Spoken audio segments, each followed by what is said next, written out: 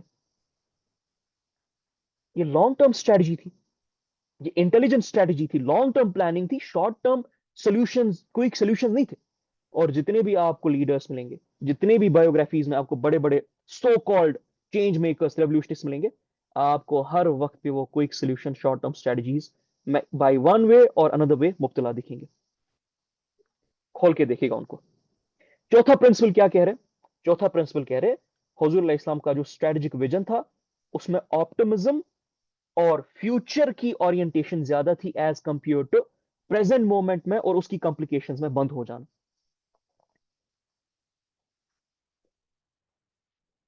ابھی پھر سے اس دعا کو لے لیجئے آپ، مکہ میں کتنا سخت واقعہ وقت چل رہا تھا۔ دیکھیں ابھی ہمارے پاس کوئی ایک حکمران ہم پہ مسلط ہو جاتا ہے، ہم کتنے نا امید ہو جاتے کہ ختم ہو گیا سب کچھ، اب تو نہیں بچنے والے، مسلمانوں کا یہ ہوگا وہ ہوگا، ایسا ہوگا ویسا ہوگا۔ غزہ کے بارے میں بھی آپ دیکھیں کتنے ہم مایوس ہیں، ہونا بھی چاہیے، ظاہر سی بات ہے جو واقعہ ہم نے کیا، بٹ حضور علیہ السلام پہ اتنا تشدد ہو رہا تھا، صحابہ پہ اتنا ظلم ہو رہا تھا مکہ میں، وہ کچھ بھی کر سکتے تھے اس وقت، but he continued the process, he continued the process, he had optimism. اچھا ابھی کی دعا کہ ان کی نسلوں میں سے مجھے امید ہے کہ کوئی ایسا گروہ نکلے جو اللہ کی عبادت صرف کرے، یہ کیا، یہ آپٹمزم ہے، فیوچر اورینٹیشن ہے۔ سائیکولوجیکل جو کنفائنز ہوتی ہے پریزنٹ مومنٹ کی، جس میں انسان بند ہو جاتا ہے، گر جاتا ہے، دماغ اس کا تنگ ہو جاتا ہے اور پھر فضول سی حرکتیں کرتا ہے، شارٹ ٹرم سولوشنز کی طرف جاتا ہے، وہ حضور علیہ السلام نے نہیں لیے، یہ کبھی بھی حضور علیہ السلام نے نہیں لیے۔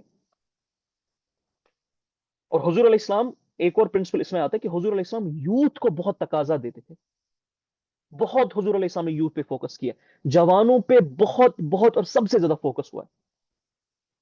میجورٹی جو ایوریج صحابہ کی عمر تھی حضور علیہ السلام کے پاس، وہ ایوریج ارلی 20s میں تھی۔ ابو بکر مکہ میں سب سے ایلڈسٹ میں سے تھے، کتنی عمر تھی ان کی؟ 38۔ اس کے بعد عمر رضی اللہ عنہ 28۔ اس کے بعد آپ دیکھیں 15 سال، 14 سال، 13 سال، 9 سال، 20 سال، 21 سال، 19 سال، بلکہ اپنی وصال سے پہلے رومن امپائر کے خلاف جس کو بھیجا، ان کی عمر کیا تھی؟ اسامہ بن زید کی رضی اللہ عنہ کی، ٹین ایجر تھے وہ، کوئی 17 سال لکھتا ہے، کوئی 19 سال لکھتا ہے، بٹ تھے تو ٹین ایجر ہی نا۔ اب آپ اور میں خود کی ایج کمپیئر کریں اور دیکھیے ذرا ہم کہاں پر ہے، وہ کہاں پر ہے۔ یہاں تک کہ احد کے موقع پہ حضور علیہ السلام نے یوتھ کے اوپینین کو، جوانوں کے اوپینین کو ترجیح دی، حالانکہ وہ خود مدینہ میں اس وقت ایز اے ڈیفنس اسٹریٹجی لینا چاہتے تھے۔ صحابہ بھی، جو سینئر صحابہ، وہ بھی ایگری کر رہے تھے حضور علیہ السلام کے ساتھ کہ نہیں مدینہ میں ہی رہ کے ہم ڈیفینڈ کریں گے گلیوں میں، لیکن جوانوں نے کیا کہا؟ نہیں ہمیں باہر جانا ہے۔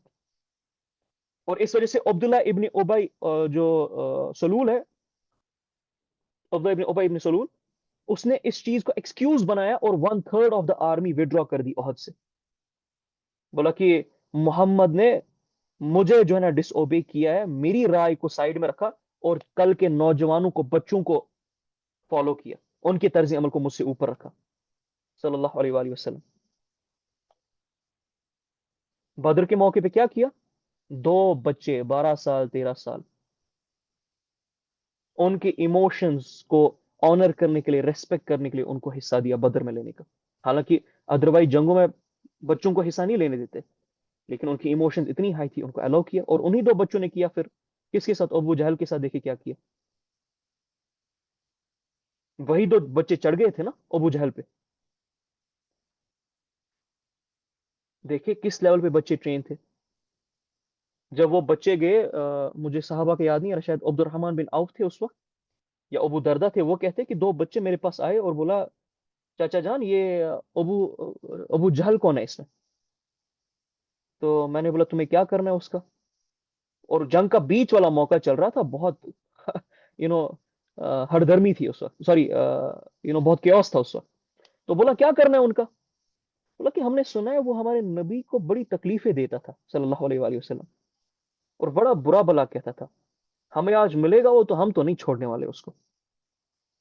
اور کیا بھی انہوں نے وہ.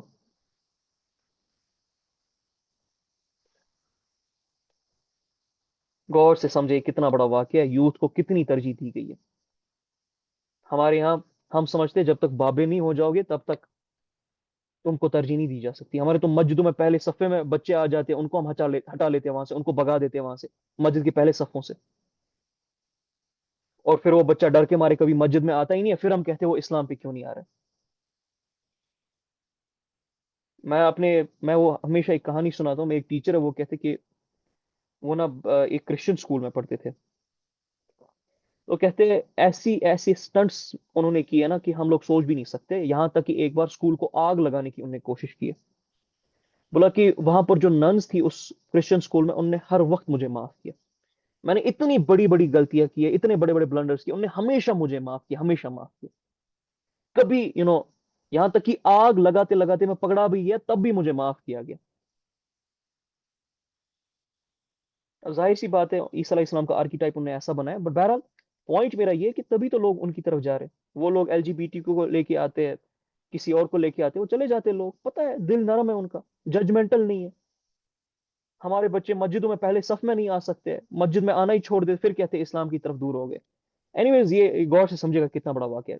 ایک اور پرنسپل جو وعدہ کنفر بیان کرتے, وہ کہتے ہیں کہ حضور علیہ السلام انیشیٹو کو سیز کرتے تھے. مطلب کیا کہ مجھے ایک گروہ پش کر رہا ہے ٹورڈس اے کارنر, وہ چاہتا ہے میں وہیں پر رہوں. حضور علیہ السلام always refused to be restricted to the corner. جب بھی حضور علیہ السلام کے دشمنوں نے ان کو پش کرنے کی کوشش کی, حضور علیہ السلام نے ان کو سرپرائز کیا کسی اور رستے سے آ کے, آگے بڑھ کے, کنفیوژن کریٹ کر کے, اور ان کے اینیمیز کو ریئیکٹ کروا کے. بڑی ایگزامپل اس کی مل جاتی ہے, اور یہ بہت خوبصورت ایگزامپل ہے. ابھی کے تقاضوں میں جتنے بھی عالم بیان کرتے ہیں کہ کچھ نہیں, تم چپ رہو, ڈیفینسو رہو, ابھی ہم ایسے ہی ہے, کچھ نہیں کرنا ہے, اللہ کی قسم حضور علیہ السلام کی سیرت کے خلاف جاتا ہے. حضور علیہ السلام never ever accepted to be restricted to the corner.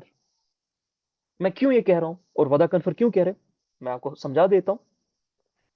قریش نے جب حضور علیہ السلام کو ان پہ ظلم ڈالنے کی, تشدد ڈالنے کی کوشش کی, تو حضور علیہ السلام started thinking out of the Quraishi box.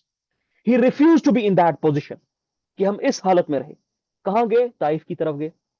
اچھا وہاں پر سکسس نہیں ملا, بنی ثاقف کی ٹرائب کی طرف نا, تو وہاں پر سکسس نہیں ملا تو کیا چھوڑ دیا, اسی کنڈیشن میں رہے جہاں قریش ان کو رکھنا نہیں. کہاں گئے؟ مکہ کی طرف, مدینہ کی طرف جانے لگے. بیعت عقبہ ہوئی, عقبہ ثانی, فرسٹ, سیکنڈ, بہرحال تو کیا ہوا, ایونچولی ہجرت کی طرف چلے گئے. اور کیا صرف یہ واقعہ؟ نہیں, صرف یہ واقعہ تو نہیں ہے. اس کے بعد مدینہ میں جیسے ہی گئے, صحیفۃ المدینہ, constitution of the Medina establish کی, کیونکہ وہاں پر بھی قریش ان کو کنٹرول کر سکتے تھے. وہاں پر وہ الائز بنا کے, بہت سارے مدینہ کے ارد گرد ٹرائبس تھی جہاں پر قریش کے الائز تھے, تو وہاں پر تو ایسے نہیں رکھا نا, اور وہ وہاں پر جا کے آرام سے رہ سکتے تھے. اب قریش کے ساتھ تو سارا معاملہ ختم ہو گیا تھا, ہجرت ہو گئی تھی, اب واپس جانے کی کیوں ضرورت تھی؟ مدینہ میں ہی نمازیں پڑھواتے, روزے پڑھواتے, زکات دیتے, حج کرواتے, کچھ کرواتے, باقی چیزیں کرنے کی ضرورت نہیں. نہیں, ہی نیور سیٹڈ پروفیٹ صلی اللہ علیہ وسلم, ہی ٹک انیشیٹو, قریش کے کارواں کو بلاک کیا, ان کی اکانومی پہ ہاتھ مارا, ان کے دلوں میں ڈر پیدا کیا, ان کے ٹریڈ روٹس کو کولیپس کروا دیا, اور made them react according to how حضور علیہ السلام wanted them to react. مدینہ کی فرنٹ پہ جب پرابلمز ڈیل ہو گئی, کھڑی ہو گئی, اور ان کو پتا چلا کہ بنو نذیر نے, بنو قینقاع نے یہ معاملہ ڈائے, تو ان دونوں کو نکال دیا وہاں سے. وہاں پر نہیں رہے جہاں پر وہ رہنا جیسے ہم کرتے کہ کچھ نہیں کرنا ہے, بیٹھ جاؤ آرام سے, صبر رکھو, کوئی نہ کوئی اقتدام نکلے. نہیں, اقتدام کیا جاتا ہے, اقتدام ہوتا نہیں ہے.